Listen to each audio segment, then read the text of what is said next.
And now I'm talking with my friends in Poland, and they are worried that you align yourself too much with Putin. What's your message for them? Well, if I didn't align myself with both of them, you'd never have a deal. You want me to say really terrible things about Putin and then say, "Hi, Vladimir, how are we doing on the deal?" That doesn't work that way. I'm not aligned with Putin. I'm not aligned with anybody. I'm aligned with the United States of America and for the good of the world. I'm aligned with the world, and I want to get this thing over with. You see the hatred he's got for Putin. It's very tough for me to make a deal with that kind of hate. He's got tremendous hatred, and I understand that, but I can tell you the other side isn't exactly in love with, him either. So it's not a question of alignment. I'm aligned with the world. I want to get the thing set. I'm aligned with Europe. I want to see if we can get this thing done. You want me to be tough? I could be tougher than any human being you've ever seen. I'd be so tough.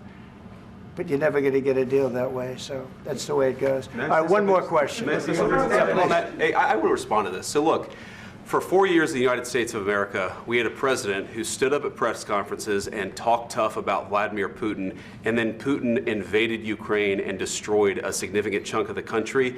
The path to peace and the path to prosperity is maybe engaging in diplomacy. We tried the pathway of Joe Biden of thumping our chest and pretending that the President of the United States' words mattered more than the President of the United States' actions.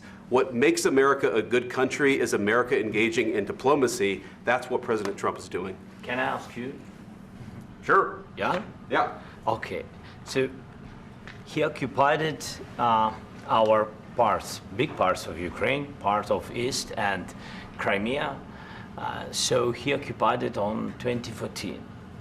So during a lot of years, so I'm not speaking about just Biden, but those time was Obama, then President Obama, then President Trump, then President Biden, now the President Trump, and God bless, now President Trump will stop him.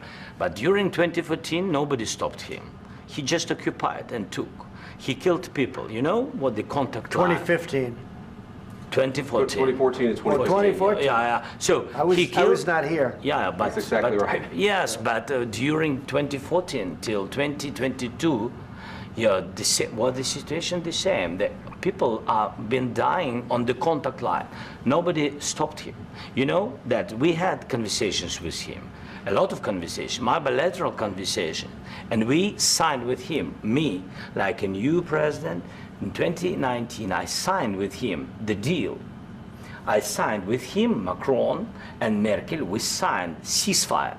Ceasefire. All of them told me that he will never go. We signed him with gas contract. Yes, but after that, he broken this ceasefire. He killed our people and he didn't exchange prisoners. We signed the exchange of prisoners, but he didn't do it.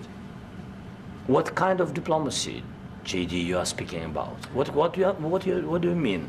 I'm talking about the kind of diplomacy that's going to end the destruction of your country. Yes, but if you Mr. President, with respect, I think it's disrespectful for you to come into the Oval Office and try to litigate this in front of the American media. Right now, you guys are going around and forcing conscripts to the front lines because you have manpower problems. You should be thanking the President for trying to bring an end to this conflict. Have you ever been to Ukraine that you say what problems we have?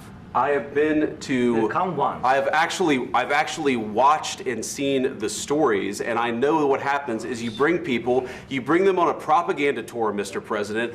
Do you disagree that you've had problems bringing people into your military? And do you think that it's respectful to come to the Oval Office of the United States of America and attack the administration that is trying to prevent the destruction of your country?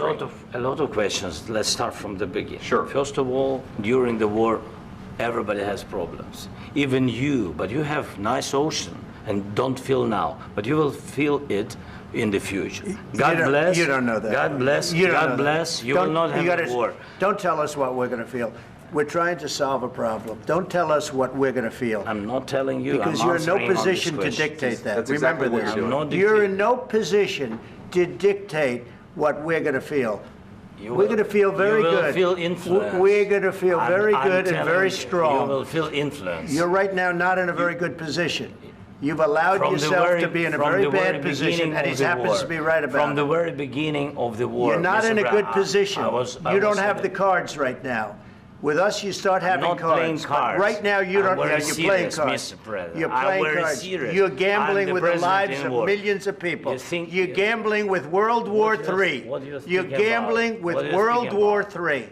And You- what you're doing is very disrespectful to the country, this country. That's with back all to you. respect to your Far country. more than a lot of people said very they respect. should have. Have you said thank you once this A lot entire of meeting? times. No, in this Even entire meeting, have today. you said thank Even you? today. You went to Pennsylvania and campaigned for the opposition in October. Offer some words of appreciation for the United States of are you America speaking about? and the president who's trying to save your country.